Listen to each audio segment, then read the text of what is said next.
You know what? If you're talking about artists and you're Mm-hmm. talking about economy, you could stick an artist in a room with nothing, and he would figure out how to create in it. So money in relation to the artist is not really a requirement for him to do his work. As a matter of fact, when money's not around, it's an opportunity for him to sort of maybe his downtime is used productively, because that downtime is the time that he creates in. So when the economy turns around, he'll probably have a piece of material to share when somebody's ready to drop some money in his lap. But I mean, what you're saying, and I get it that the artist, their priorities shift, everything changes, but I guess in this society we still have to live in some sort of way. So when you say it gives them time to just create in the nothingness, how do they survive that? What do you, when you have nothing, you don't eat, you don't, I mean, what do? You don't have a place to live. The artist will just live in the street or not eat, or Well, those are, that'd be, you'd have to talk to an economist about that, because I'm not an economist. But if you're talking about an artist who has downtime, who for some reason, he's not able to sell his work. He doesn't care about what he's selling as much as he is getting on to the next moment and experiencing it and recording it and capitalizing on his next vision. And for a writer, all he needs is a pencil and a piece of paper. He doesn't need a computer. and the rest will come. For a musician, all he needs is his instrument. And if he doesn't have his instrument, he's got his imagination. If for an actor, he just needs to go to a cafe and find his way into the present and observe life and get to a point where he can appreciate right where he is, right there, right in that moment. And it will, well, I guess that energy will bring something about. Well, that's his work.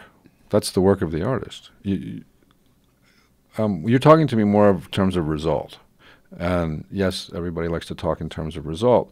That's what separates the artist from, let's say, a salesman, in that the artist is not living for the result. He's in the journey. What he's pulling and how he's developing his work, he's in the journey. And what he winds up with, somebody else might value. But for him, it's just the next journey that interests him, whether it be the journey into his, the music or into the part. He's interested in the next part. If you're talking about an actor, you're talking about the next part that he's going to get involved in. He's interested in taking that next journey.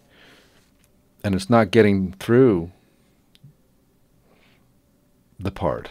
It's experiencing the part. Lots of times, the perception of an actor is that when he goes to the screening and walks down the red carpet and he gets his picture taken, and that's like the best thing.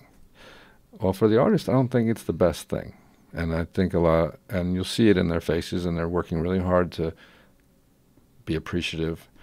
But these artists are already involved in other pieces of work that they're holding higher esteem than anything that they've already done, because they already did it.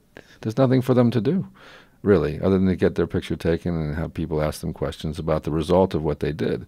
But if there's an artist, they're interested in getting back into whatever it is they're currently working on. Yeah, like I heard Johnny Depp doesn't even look at his movies. No. Well, the only thing the artist takes with him, the actor-artist takes with him off the set, is the experience he has between action and cut. That's it. And if he's an artist, that's what he thrives on. He thrives on realizing the potential of that moment between action and cut.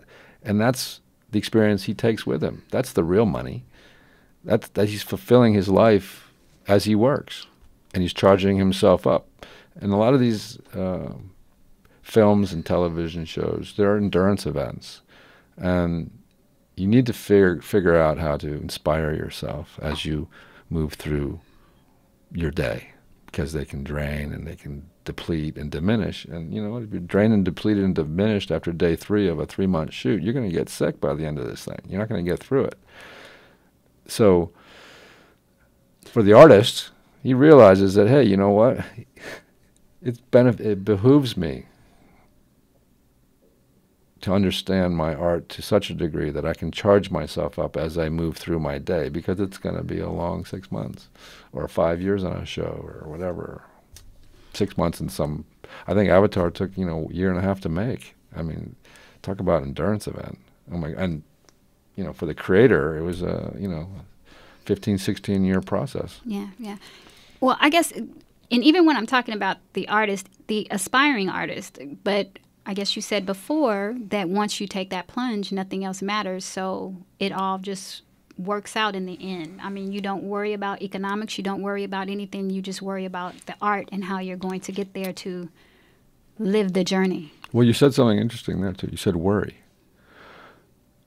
In the present moment, there is no worry.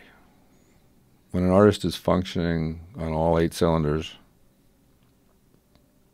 fear and apprehension is not part of the process. It's not there because there's no room for it. There's an immersion, there's an exploration, there's a proactive curiosity that exists within the artist, and worry is not. Worry is for somebody that wants to waste their energy. And if you're an artist, you don't want to waste your energy. You want to direct your energy into your work to get maybe to, you know, realize the potential of whatever it is that you happen to be doing, whether it be the part, whether it be the script, whether it be, you know, the editing process, whether it be working the sound in there.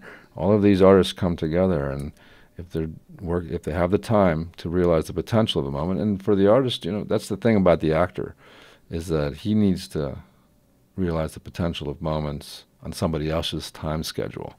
And that's what makes the actor superior in a lot of respects to other artists, because the other artists don't have somebody going, okay, go. Mm-hmm. Okay, stop. Okay, go over here, do this, do this, do this. The actor has to have superior knowledge of himself in order to create and shape these moments and fit into what's being asked of them. Their ability to adapt is extraordinary. You know, it's an extraordinary when you get to watch somebody recreate and imitate humanity.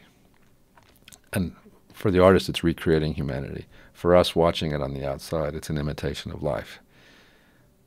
But these actors are recreating, reshaping moments each time action is called. And it's quite a dance. It's quite it's a subtle dance. It's a wonderful, wonderful, challenging exploration that never dries up. Yeah, and I guess I think